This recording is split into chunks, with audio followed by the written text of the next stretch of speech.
Hezbollah was planning on severing the northern part of the state of Israel. We're talking, Eylon, it would have made, and I mean no disrespect, to the horrible cost we paid. It was child's play compared to what could have happened in the north. It's frightening to be there. And all of the reporters who were with me, their mouths were open. When they saw, they were feeling the cement of this bunker and looking how perfect, there was air conditioning, lighting, everything was built for an army. This is not a terror force, this is an army. Hello and welcome to State of a Nation. I'm Eylon Levy.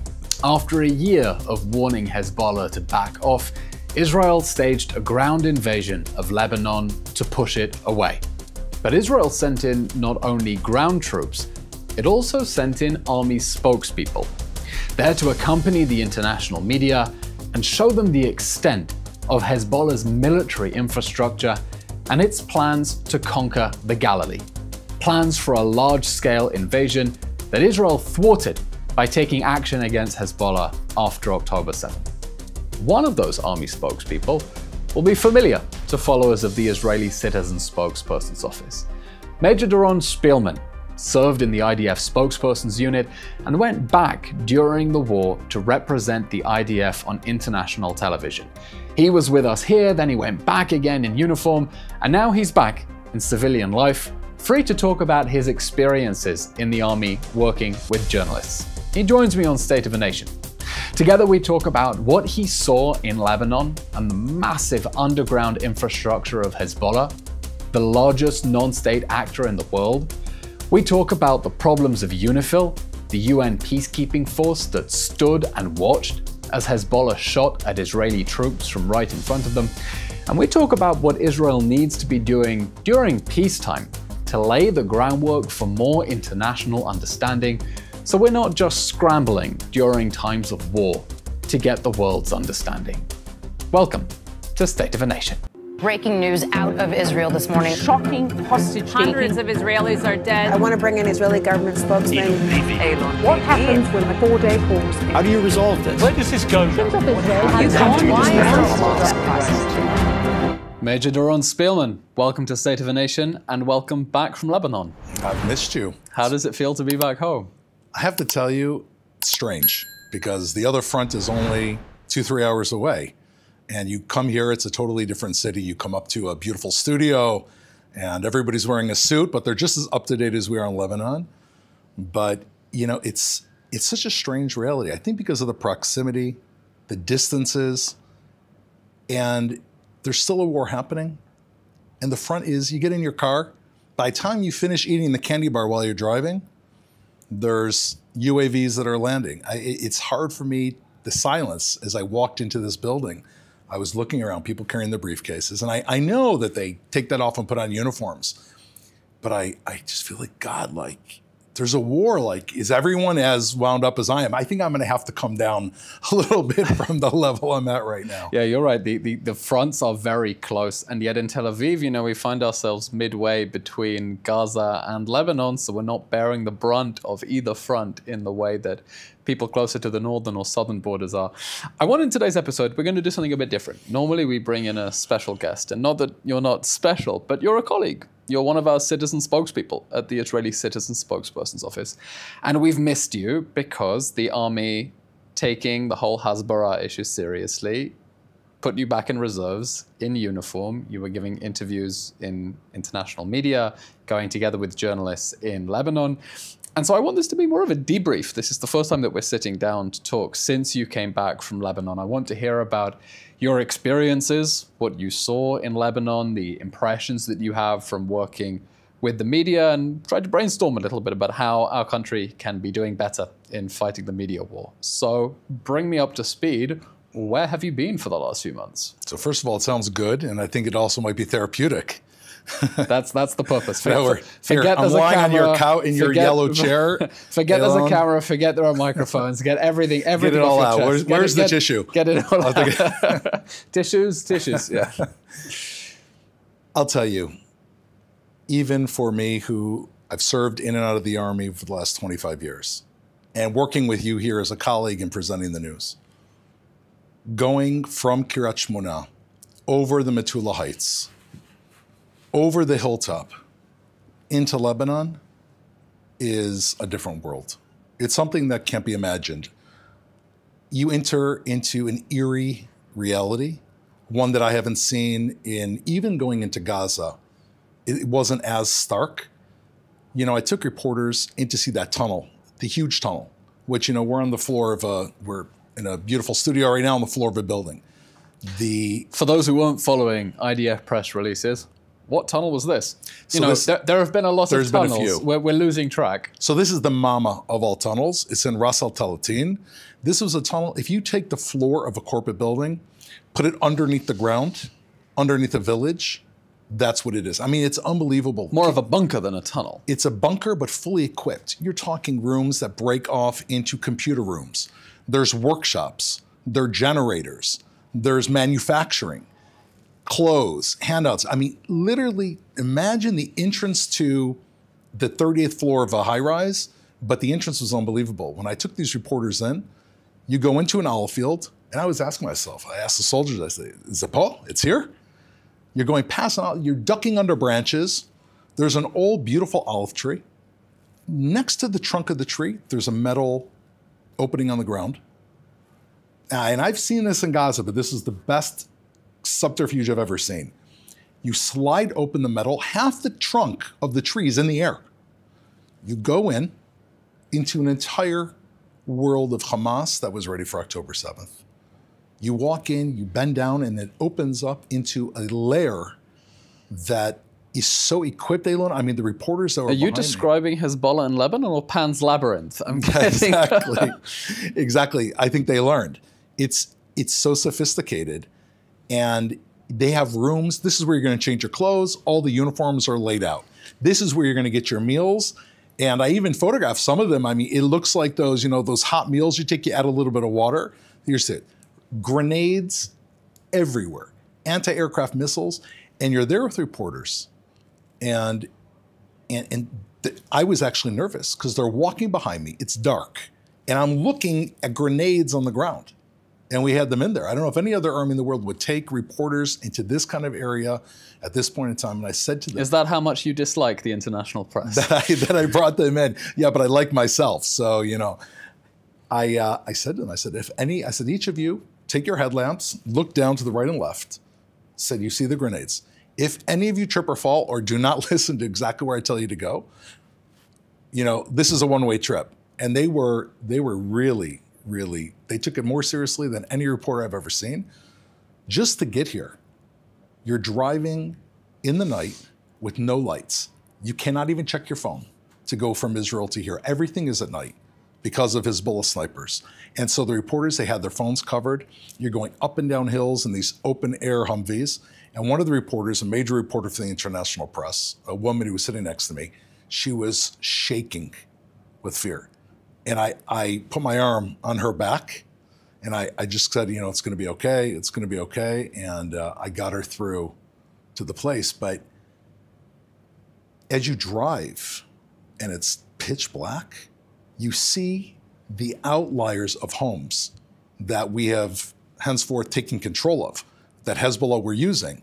And in front of the homes, just in the night, you can see the troops, Israeli troops sitting, tanks, control centers. It's like a nighttime army because that's the only time that we can really operate.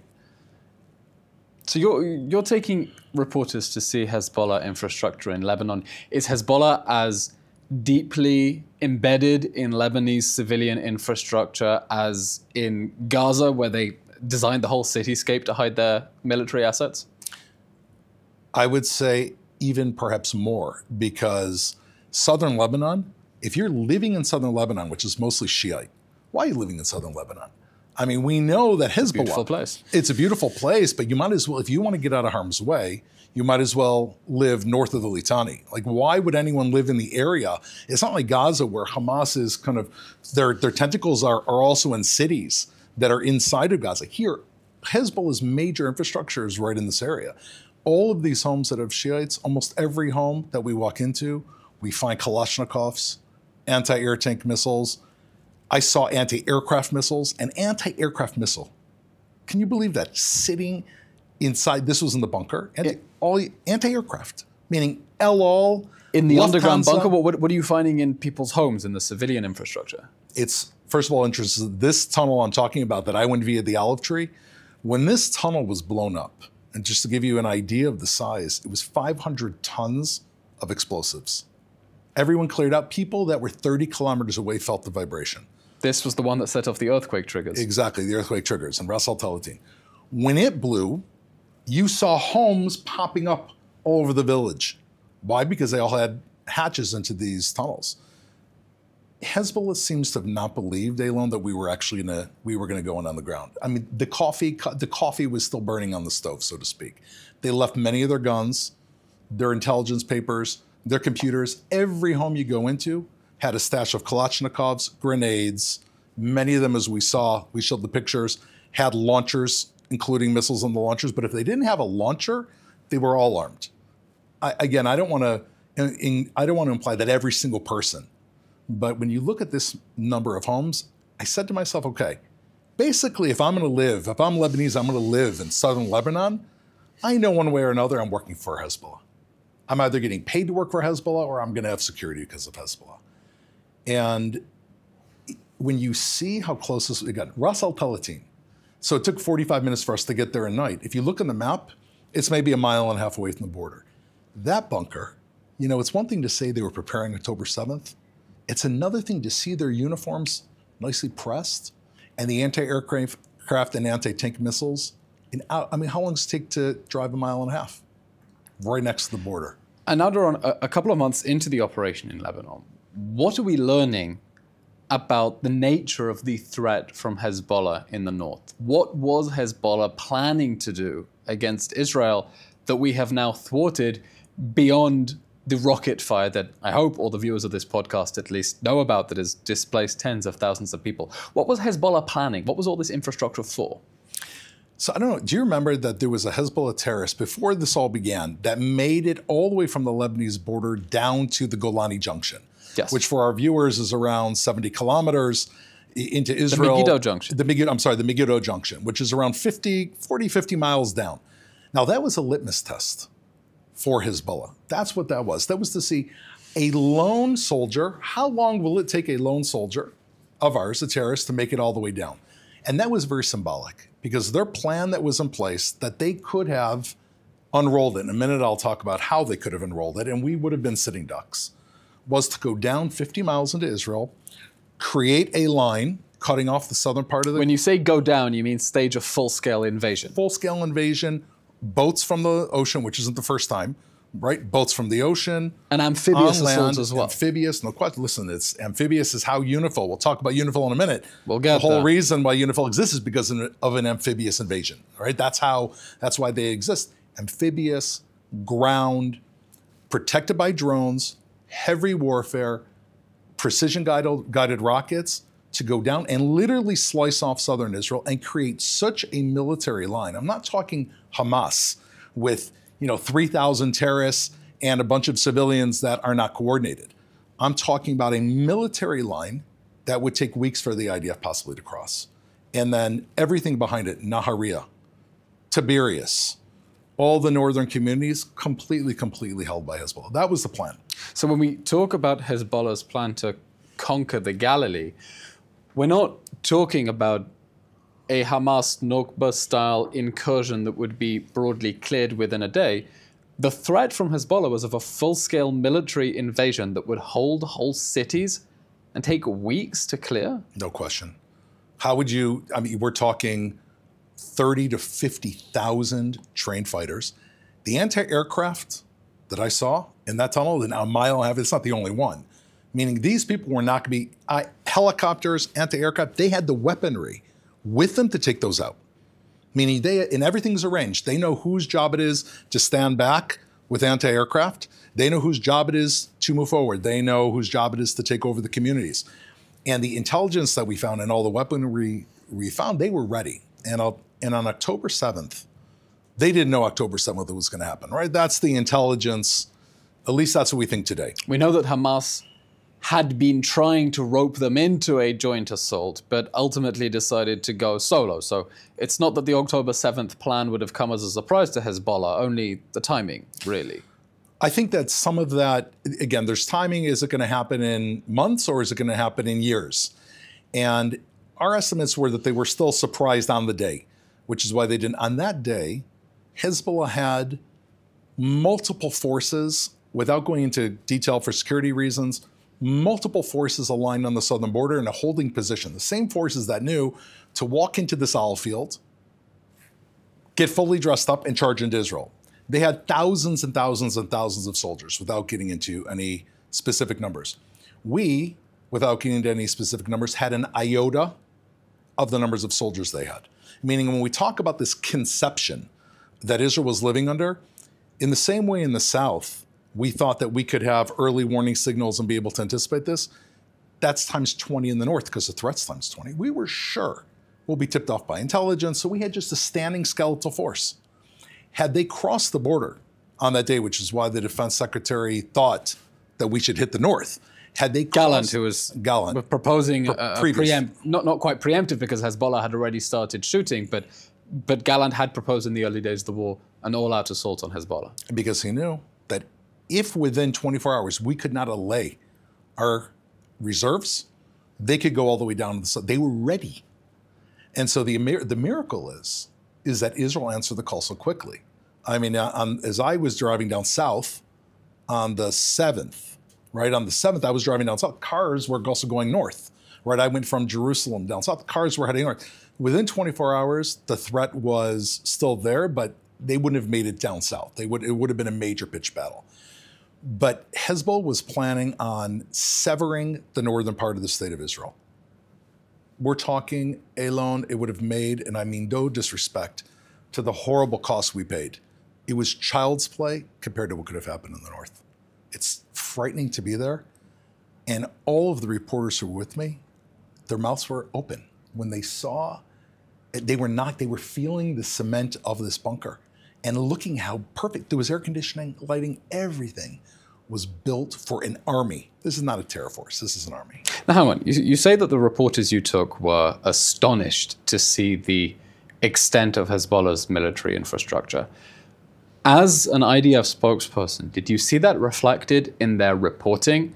That reporting reflected the nature of the threat as being a full-scale invasion that would have been, we say sometimes that Hezbollah, what happened in the north is the October 7th that Israel averted, but something on a much grander, bloodier scale. I don't think that message has made it out. I don't think in the world today, I think people who really delve into the news and read military journals might get it, but I don't feel like that's been reflected. Why not? You're taking them there. Yeah. They're seeing it. You're explaining it. They're seeing it with their own eyes. They're touching it with their own hands. It's almost like there's a real hesitance on their behalf to put out this information. You heard clips. I got, elements of the clips. But the idea that Hezbollah was planning on carrying out an attack in Israel like a Pearl Harbor-like attack to sever the country, I haven't seen. And I've asked myself a lot of times why. I've spoken to some of the journalists why, but they say, look, we're trying, we're doing our best. But that the world does not understand the invasion that we averted and what Hezbollah is capable of. And if Hezbollah is south of the Litani, it's like leaving the Nazi regime intact. This is not a terror force. This is an army with Big Brother Iran. But Doron, I can't understand why journalists who are going together with the IDF, who are seeing the extent of Hezbollah's plans to invade the Galilee, wouldn't reflect that in their reporting, because these are phenomenal materials, visual materials that they are being exposed to. And unlike in Gaza, where any reporters who aren't on IDF embeds are being terrorized by Hamas. I mean, there are only Palestinian journalists in Gaza right now. But if there were international reporters, they wouldn't be able to report freely. They're not under the thumbs of Hezbollah in Lebanon. The international press are free to report freely. Well, let's not forget that the international press is not free to report throughout all of Lebanon.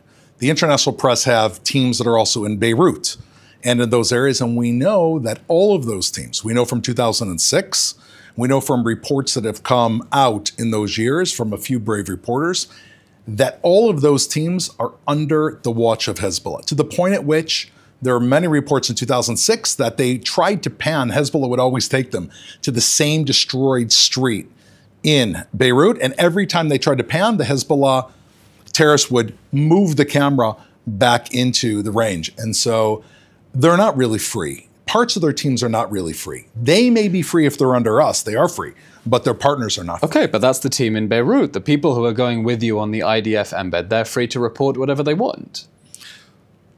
I imagine that one calls the other and there's a relationship between them. I'm not sure that a Hezbollah terrorist would take too kindly to free reporting of a news outlet anywhere in Lebanon. And, you know, if you were a reporter, if I was a reporter and we're sitting in Lebanon and our brother is with Israel and Israel is the sworn enemy of Hezbollah, I'm not so sure how we'd feel about reporting openly.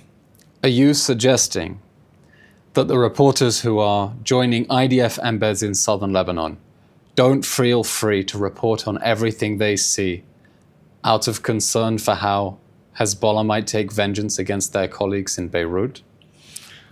I can't comment on it specifically, Eylon, but I know that there were public reports that were made like that in the past. And I think we wouldn't put it past Hezbollah to carry out retribution on anyone or any reporter or anything that they see, similar to Hamas. Anything that they see that might be slightly pro-Israel or slightly representing a truth that they don't want to be represented, they could take retribution. I don't know how I would feel if I was a reporter and I had that waving over my head. I hope I would report the truth. But if you know that Hezbollah could try to punish a colleague of yours who is in Beirut, you might think twice about reporting all that information. You'd have to be a very honest reporter, brave and courageous. There are a few. Not just brave and courageous, you would be putting your own colleagues in danger. It's not for you to be the brave one. Although news, you know, when people go into news, it's almost like taking an oath. Now, we might laugh at this today, but originally news and the ideal of a reporter, and I've met reporters like this who I feel are straight and represent the truth. Jim Sciutto from CNN, for example, absolutely a person of the highest moral standard, not pro-Israel, absolutely committed to the truth. You have a number of reporters that I've dealt with over the years that kind of stand out that, well, that person really has integrity. But I think it's for the public and for the media to insist that this is a risk you take. Either report the truth or you don't report the truth. And if we're going to enable, whether it's Hamas or Hezbollah or the Houthis, to pressure reporters not to put out the truth, then how are we serving the world at large? It means the person sitting in North Dakota or Los Angeles or New York, what they see is what Hezbollah wants them to see, not what Israel wants them to see. As if it's not enough of an uphill climb to tell Israel's story, that we also have to take into account that journalists who are given the best access may still feel intimidated, fearing for the fate of their colleagues. It's a very disturbing thought.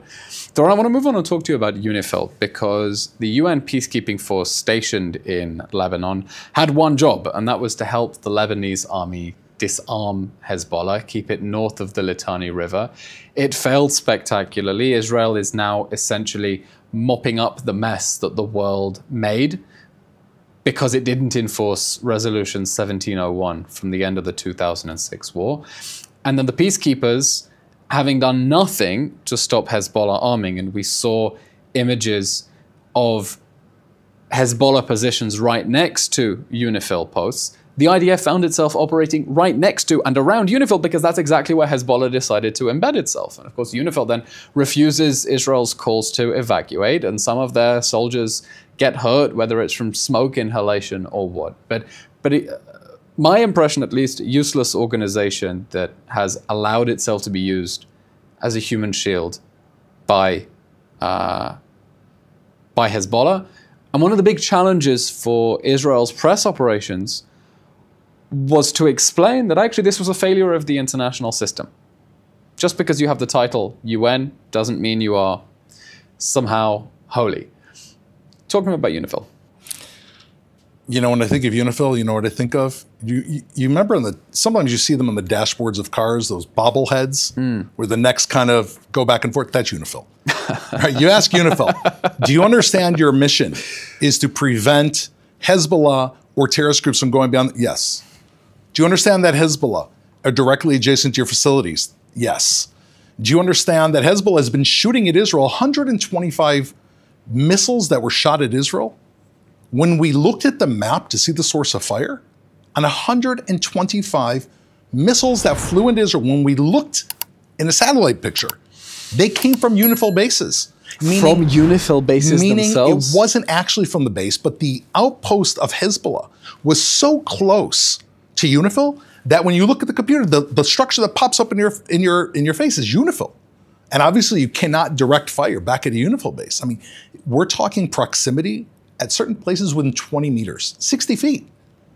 And I saw some of this when I was inside Lebanon. I mean, not only do they see everything. They see Hezbollah going in, they see what they're carrying, they know their faces and names. And they're like the three monkeys, see no evil, hear no evil. Except Israel. Now, and here we have to understand UNIFIL, most people don't know how UNIFIL came about, right? UNIFIL came about in 1978 when Palestinian terrorists, Fatah terrorists, were in southern Lebanon. They came via the water to carry out a terror attack in Tel Aviv. They got confused. They landed in northern Israel. They attacked an Egged bus, and they killed 38 people in an Egged bus before they were stopped and killed, 12 of whom were children. This was the Coastal Road Massacre. This is the Coastal Road Massacre, March 11th, 1978. So that was what was carried out. Good memory. And Hezbollah and the IDF in response carries out an immediate invasion into southern Lebanon to try to catch these terrorists. Within 1 week, the United Nations passed a resolution calling on the Israeli withdrawal and created UNIFIL. 7 days later, UNIFIL was created. Now, what was UNIFIL's job? The original job between 1978, March 18th or 19th, 1978, until 2006, was to verify, get a load of this, that Israel had withdrawn from Lebanon. That was UNIFIL's old job. Nothing about terrorists, nothing about keeping Hezbollah or Fatah out of the way. Only their entire raison d'etre was to make sure Israel withdrew from Lebanon. Which it did. Which we did. And that's why they were sitting there. Meaning they had their initial job was not to report on terrorists. Terrorists could operate freely. But that mandate changes after 2006. It does. After 2006, the mandate is incredibly clear. And I was there when we pulled out of Lebanon in 2006. Oh, you're a real old timer. I'm an old timer. We won't tell you how old, but you can kind of see a little bit. I don't know, with the 25 years in the IDF, you're slightly giving it away. That's true. But I went on when I was 10, so. So we pulled Major Spielman was not a child soldier, for the record. That's true. That's true. We don't do that. So, we're not Hamas. We're pulling out of Lebanon. And as we're pulling out of Lebanon, first of all, Hezbollah had already taken over the southern area. And the agreement was very, very simple. UNIFIL, you've got 3 jobs. Again, the bobblehead. They know what their jobs are. To work to make sure that there is absolutely no assets, no terrorists south of the Litani River, and to maintain peace. That's it. That's your whole job. Now, from 2006 until the present day, you had the largest non-state terrorist actor in the entire world operating in their territory.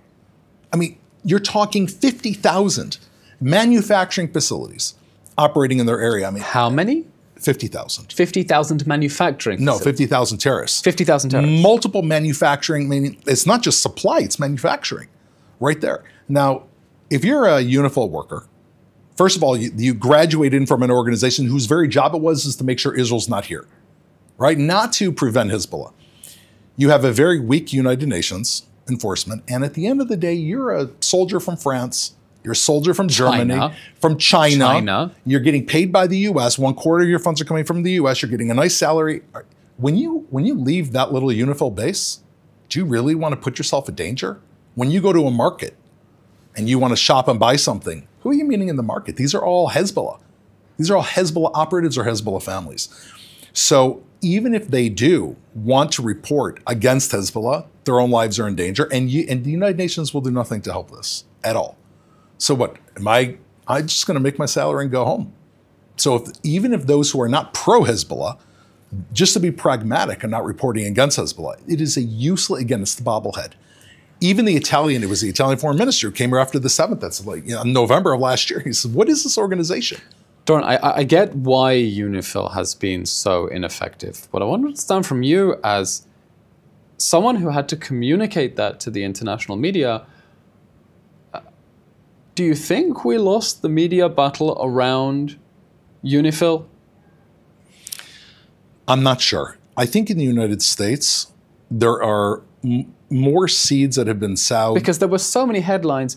UNIFIL soldiers injured by Israel. Correct. UNIFIL, Israel is calling on UN peacekeepers. And the Irish suddenly wake up and discover that actually they can be not only useless, but also have an incredibly destructive influence and start standing on their hind legs and pretending that they're standing up for peace and security in the region when there's never a terrorist regime they haven't appeased. But they get to say, look, we're standing up for the peacekeepers. Israel is bullying UNIFIL peacekeepers. That was how it looked in the international media. It was unbelievable. Happening? It was unbelievable because you had shooting that was being carried out against IDF soldiers by these same Hezbollah bases next to UNIFIL.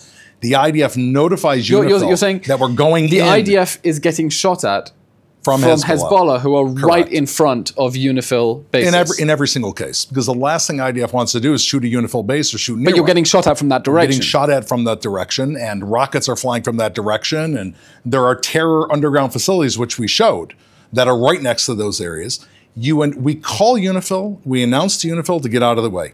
Now, if there's one time that UNIFIL seems not to leave, it's when the IDF needs to respond to Hezbollah fire that's directly next to them. Do you think this point was understood publicly, that the reason that UNIFIL soldiers were in harm's way was because Hezbollah was literally shooting at Israelis from behind them? I think it depends on the press. From what I was saying was that the European press did not report this almost at all, and I'm not sure why. I don't know if it's for a reverence for United Nations types of organizations. The United States, which certainly with the current administration, definitely with the Trump administration, but in general, I think the United States realizes that the United Nations is a failed entity. It is not doing its job. And therefore, UNIFIL, they've heard of UNESCO, they've heard of UNRWA, right? They've seen how UNRWA, certainly I think that message to many people has gone out that UNRWA was involved, some of their workers were involved in October 7th, and the IDF, we've reported a lot about that. And therefore, when they hear UNIFIL and they understand UN, they already understand there's something shifty that's happening. The average person still does not understand this message. It's very hard to cut through the waves, but I think America understands it more than Europe. And I think that when we're talking about what is going to be the final answer to Lebanon, I saw one thing that was being proposed was, well, UNIFIL should go back into southern Lebanon with the reinforcement of the southern Lebanese army. That's the Israeli position, that UNIFIL has a key role to play. UNIFIL and the southern Lebanese army with oversight from the United States. And it literally, you could take copy and paste from 2006, meaning if you do all of this, it's the same UNIFIL people. Just because they have, we haven't, a war has gone behind us, we've managed to push Hezbollah away, their sentiments are still the same. And therefore, I think we need a new, fresh thinking of what that is going to look like and who is going to be able to guarantee Israeli security, and I think Israel in general. And that's why, as is being reported, Israel is warming to the idea of a ceasefire in Lebanon in which Israel would retain enforcement abilities to act against any violations. It would receive some sort of side letter from the United States saying UNIFIL is responsible for disarming, but if the UNIFIL and the Lebanese army don't do it, then Israel will be allowed to take action. But I'm wondering, from a comms perspective specifically, if you could go back, how might we have tried to explain this better and do better crisis management around the headlines that came out, which is Israel declares war on UN peacekeepers? I think there's two levels to this. I think one is a more fundamental level. I'll talk about that second, which is that part of the argument we're not addressing whatsoever, neither here nor with Hamas, which is the argument of what we are doing here in the first place. And the other argument is dealing specifically with UNIFIL and this, the IDF, the spokesperson's office, has grown tremendously. You have excellent command and leadership now by Nadav Shimshoni. You have very strong spokespeople. Nadav Shoshani, Nadav Shoshani, who's my commander. I should probably get his name correct. And you have a fleet of spokespeople who are doing an excellent job. And they know their work, and they know what they're doing. And I really have to credit it to the IDF that it is almost alone in holding the fort on Israel's public diplomacy. Doesn't always look good that it's a burly Uniformed. officer in uniform. Exactly. But they're doing it, and they're doing it in multiple languages, and I have to salute them for that. Absolutely. And these are a small group of people who are stretched beyond the limit, that are absolutely dedicated to getting the message out, working with reporters day in and day out. You know, UNIFIL falls kind of between the cracks, because essentially speaking, it should be a foreign ministry issue. This is a diplomatic organization. And yet the IDF is interacting with them day by day, and we are releasing footage, and we're calling the shots as we are. And when they say that we shot on them, everything I just said has been released by the IDF very clearly. However, this really falls under the realm of having a portfolio made about UNIFIL from the foreign ministry, and very clearly getting that out in advance to call a spade, both for UNIFIL and their complicity, perhaps complicity, if not complicity, turning a blind eye to Hezbollah building right next to them, to UNRWA, that had multiple, perhaps thousands of people that were associated with Hamas, including people that directly took attack. And you have UNESCO, who time after time, this is a science and culture organization, is completely denied any connection between the Jewish people and the land of Israel. All of these entities, the metal has to be hot in advance. The messaging has to get out in advance, and we're very responsive. This happens during wartime. There's a lot of smoke going on. Civilians, unfortunately, are being killed. It's very difficult to put out the message, especially as we go back to our original discussion, which is there seems to be a reticence on the behalf of many reporters to really show what's actually going on in Lebanon. So what is the Doron Spielman doctrine, forged by battle, for how Israel can win, or at least mount a serious fight in the information war? How can we do better? So I think it involves two different things. It involves answering questions that we don't answer, which I'll talk about in a second, and it involves having the resources to constantly be able to respond to the press, not only when it's wartime. The IDF spokespersons department has been grown. We have General Hagari, who's done a phenomenal job. But even to this day, when it is not wartime, they are lacking the resources to bring as many reporters as they want to the border areas, to bring reporters into Israel, to provide the real background so these reporters are prepared and ready with the facts. Because there is a big difference between reporters who genuinely understand what is happening and have been educated over time and those who are sprung in. Correct. But what do you mean by answering questions we're not answering? Okay, so here, look, one of the main things that's in the back of everybody's mind is, okay, even if I think that Israel is justified in responding, even if I think that Israel is carrying out a just warfare, right? Even if I think that, what are you doing in this area? What are you doing in Israel? I mean, why are you here? What are Israelis doing in Israel? Israel is a foreign colonial regime. This goes back to the original deep argument, Eylon. That not for everyone, but there's a section of the world that are not educated that feel like, okay, Israel, and they misunderstand the truth. And I know this from my days in the city of David, and a moment that I'll share with you, this became clear to me, that Israelis are not indigenous people of the land of Israel. Here you have indigenous people in this land that are being occupied. It's back to the original argument, and we cannot ignore that argument, because even when this goes out and they see how we're fighting and they see how we're responding, and we show them the decisions we made where we don't hit targets 10,000 times because we see that there's civilians on the way, and that we send warning messages to deter, there is still a sinking feeling, well, what are these people doing here? Now, some people understand the Jewish history in Israel, but as spokespeople, Israelis do not speak about themselves as indigenous people to the land of Israel, and this might come as a surprise. I think it's a complete change of language. And nor are reporters, when they come here, shown and explained that the state of Israel today is a historical continuation of a very native people in the land of Israel. And it struck me the other day that this is so much more obvious in Hebrew than it is in English, because in English we speak of modern Israelis, but in ancient times they were called Israelites. Right. Different things. Exactly. In Hebrew it's the same word. It's the same Israelim. word. It's the same word.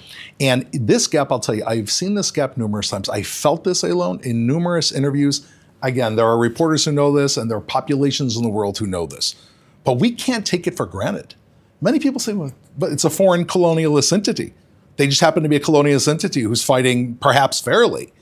But they came here because of the British, and this isn't true. And I'll tell you where this really, even for me, who's been involved in this media war for years. I'm exhausted just thinking about this because to us it seems so obvious. Yeah. They're like, we just have to go back to basics and explain. It has to be done. It has to be done on a military level. It has to be done on a foreign ministry level. It has to be done on an Israeli. I've written a book about this. Emphasizing the historical continuity. Correct. To ancient Israel. Exactly. I'll tell you, 20 years ago, and I showed this to press and I saw the change. That's why I can say this.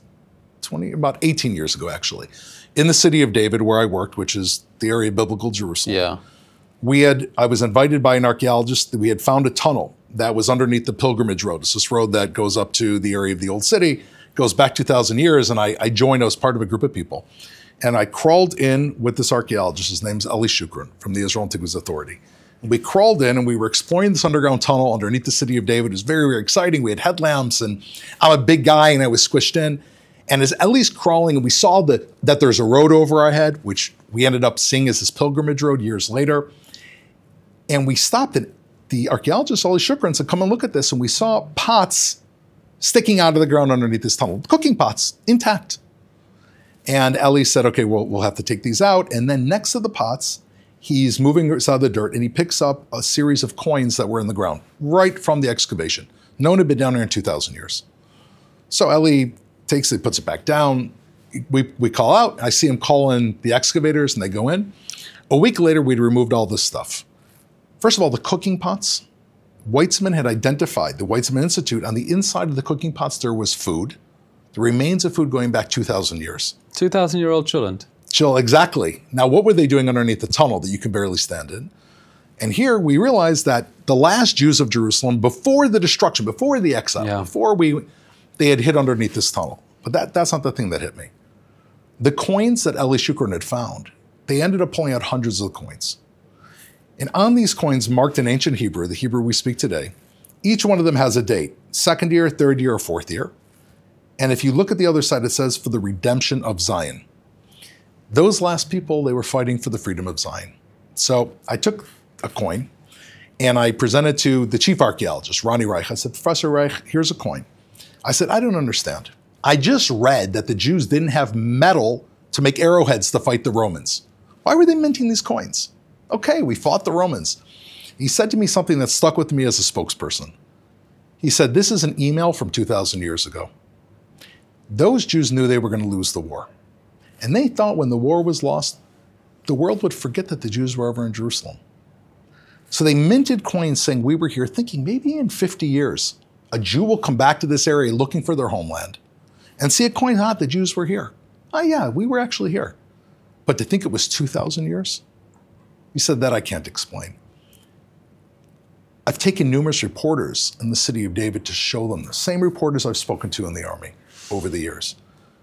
When they understand, deeply understand the connection of our people, this is not just a colonialist war against indigenous people. It doesn't solve everything, but it is a war against an indigenous Jewish people who left and have come home, against other people who may feel that they're indigenous. But we are not a foreign arm of colonialism. And this is a critical point, Eylon, I believe, to reshaping everything we do. It needs to be laid out strong so that when there is a war and we are attacked by enemies, people realize, college students realize we're being attacked in our own home. That's such an important point to emphasize the indigeneity and ancestral connection. And, we're going on a tangent, but this is a personal bugbear for me. People who follow me on Twitter will know I'm really into architecture and urban planning. And it drives me insane that Israel's whole approach to architecture was actually to ignore history. And instead of saying, we've dug up all these amazing things from the past and we know what ancient Judean architecture and art looked like, let's draw inspiration from ancient Israelite motifs, we build buildings that are deliberately bare, white, soulless. I went a few months ago to see the Israeli consulate and UN offices in New York. They're redesigning the lobby. plain white walls, whitewashed as if we have no history. And I think part of that revolution has to be aesthetic as well, in drawing on that ancient connection. But we're going on a tangent. I do want to ask you, we spoke about, okay, what can Israel be doing better in this media war? And we went on this tangent. Sitting in that chair a few months ago was your colleague, Jonathan Conricus, also from the IDF spokespersons unit. Good friend. And I posed this question to him. Good friend. He's a real mensch. And he said Israel needs to do a better job in using its intelligence capabilities to lead media operations. What does he mean by that? Building dossiers, using intelligence to build dossiers of things that could then be given to the press, so that we're not springing, oh, UNRWA here, UNRWA there. We have all the information ready. And it struck me actually during this war that the IDF did a great job of trolling the international media and Hezbollah when it revealed the coordinates to their buried treasure underneath a hospital. And when the reporters went in with the Lebanese health officials, the IDF said, no, the entrance to Hezbollah is behind you. Give me your impressions about how you think that operation went to try to get the international media to report on how Hezbollah was burying its money underneath Lebanese hospitals. Okay, so this is something that Jonathan Conricus. What was happening there? How did who decides we're going to troll them by getting them to go after buried treasure? Look, I will tell you. First of all, Jonathan and I have spoken about this in great detail. This is endemic of an issue, which is the connection between spokesmanship and the release of intelligence information. And it has to deal with where you see the front of the battle is. Originally, Israel did not think, going back to 2000, First and Second Intifada, that the international relations battle was worth much. And therefore, there was very little coordination. Today, Israel has woken up, I think in this war clearly, that the public relations battle is critical. The army has woken up to it, at least. Okay. I'm not sure we see it. I was trying to be kind to everyone else, but the army is clear. Right? I mean, from the top down, we now have a general that is running the spokesperson's office who knows what he's doing.